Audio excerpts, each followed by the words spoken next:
Hello बच्चों, स्वागत है आपका हमारे यूट्यूब चैनल में विकास का विज्ञान। आज हम आपको क्लास 10th की वेरी वेरी इंपॉर्टेंट रिएक्शन सिखाएंगे, जो हर साल बोर्ड एग्जाम में पूछी जाती हैं।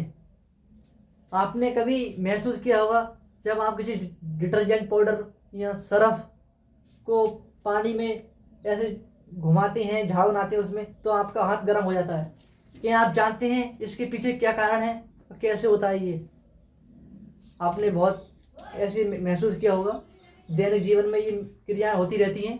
तो आज हम आपको उसी पर आधारित कुछ ऐसी क्रियाएं जो दैनिक जीवन में होती रहती हैं, वही रिएक्शन सिखाएंगे। ये क्लास 10th बोर्ड एग्जाम की दृष्टि से बहुत इंपॉर्टेंट रिएक्शन है। आज हम सिखाएंगे आपको वेरी इंपॉर्टेंट रिएक्शन, ऊष्मा छेपी व ऊष्मा शोषी अभिक्रिया। हर एक बोर्ड एग्जाम स्टूडेंट या क्लास 10th के साइंस का स्टूडेंट जानता होगा ये कितनी इंपॉर्टेंट रिएक्शन है। वीडियो के अंत तक बने रहिएगा, इन्हें याद करने की आसान ट्रिक बताऊंगा कि कैसे याद करना है। ऐसे वेरी सिंपल लैंग्वेज में आप इजीली समझ जाएंगे, आपको घर जाके याद करने की ज़रूरत नहीं है। पूरी ये दोनों रिएक्शन की डेफिनेशन आपको क्लास में ही याद हो जाएगी। चलो देखते, आप समझाते हैं आपको ये रिएक्शन कैसे कैसे क्या होती हैं। ऊष्मा छेपी अभिक्रिया, ऊष्मा नाम में ही है, ऊष्मा छेपी मतलब छेपण, मतलब बनेगी, इसमें ऊष्मा बनेगी। अब इसकी डेफिनेशन समझ लेते हैं आपको। वह रासायनिक अभिक्रिया जिसमें उत्पादों के निर्माण के साथ साथ ऊष्मा बाहर निकलती है उसे ऊष्मा छेपी अभिक्रिया कहते हैं। इसमें बताया है वह रासायनिक अभिक्रिया जिसमें उत्पादों के निर्माण के साथ साथ जो ऊष्मा बाहर निकलती है, इसी कारण इसे ऊष्मा छेपी या एक्सोथर्मिक रिएक्शन कहते हैं, क्योंकि इसमें ऊष्मा उत्पादों के निर्माण के साथ साथ बाहर निकल रही है। इस रासायनिक अभिक्रिया में इस रासायनिक अभिक्रिया में आसपास का तापमान बढ़ जाता है। इस रासायनिक अभिक्रिया होती है, अगर कोई ऊष्मा बाहर निकलेगी तो उसके आसपास का तापमान बढ़ना तो नॉर्मल सी बात है। तो इसमें बताया गया है इस रासायनिक अभिक्रिया में आसपास का तापमान बढ़ जाता है। इसका उदाहरण देते हैं, बिल्कुल नेचुरल उदाहरण जो आपने देखा हो कहीं ना कहीं। प्राकृतिक गैस मीथेन का दहन। मीथेन गैस को ऑक्सीजन की उपस्थिति में दहन करने पर कार्बन डाइऑक्साइड और जल बनता है। मीथेन गैस को ऑक्सीजन की उपस्थिति में गर्म या जलाने पर कार्बन डाइऑक्साइड और जल बनता है।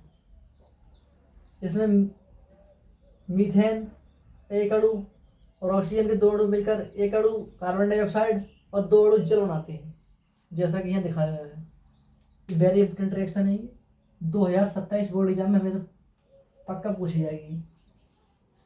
बोर्ड एग्जाम में 100% आएगी गारंटी के साथ दोनों रिएक्शन।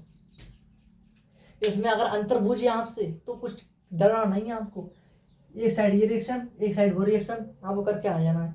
ये 3 नंबर पक्के हो गए आपके यहाँ, 3 मार्क पक्के।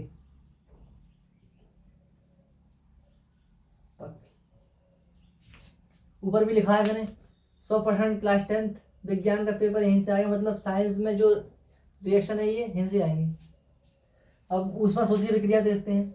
वह रासायनिक अभिक्रिया जिसमें उत्पाद निर्माण के लिए अभिकारक भार से ऊर्जा अवशोषित करते हैं, मतलब वह रासायनिक अभिक्रिया जिसमें उत्पाद निर्माण के लिए अभिकारक भार से ऊर्जा अवशोषित करते हैं, ऐसी अभिक्रिया को ऊष्मा शोषी अभिक्रिया कहते हैं। मतलब अगर ऊष्मा बाहर से ली जाएगी पर उत्पाद निर्माण करने के लिए तो उसे कहेंगे ऊष्मा शोषी अभिक्रिया। ऊष्मा बाहर से लेंगे तो ऊष्मा शोषी अभिक्रिया, और ऊष्मा उत्पाद के साथ बन रही है तो ऊष्मा छेपी अभिक्रिया। इसका उदाहरण है, बिल्कुल आपने अपने दैनिक जीवन में महसूस किया होगा। आप कहीं पर पेंट वेंट कर रहे हैं चूना, और चूने को पानी में डालते हैं तो देखेंगे उसमें उबाल सा आता है, कार्बन डाइऑक्साइड गैस उस टाइम बाहर निकल रही होती है, और वो बाल्टा या कुछ भी हो, बर्तन पात्र कोई सा, वो गर्म पड़ जाता है। तो इसमें ऊष्मा उस टाइम ली जाती है, अवशोषित की जाती है। मतलब तो उदाहरण दे रहा है कैल्शियम कार्बोनेट या चूना पत्थर का ऊष्मीय अपघटन। तो इसमें कैल्शियम कार्बोनेट या है, इसे कैल्शियम कार्बोनेट का ऊष्मीय अपघटन कराया है तो कैल्शियम ऑक्साइड बनेगा और कार्बन डाइऑक्साइड गैस निकलेगी, कार्बन डाइऑक्साइड गैस निकल जाएगी।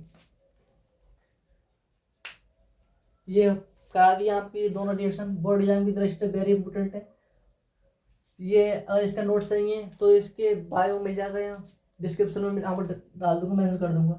और वीडियो अच्छी लगे तो चैनल को सब्सक्राइब करें और हमारी इस वीडियो को लाइक करें और ज़्यादा से ज़्यादा लोगों के पास शेयर करें। थैंक यू, धन्यवाद।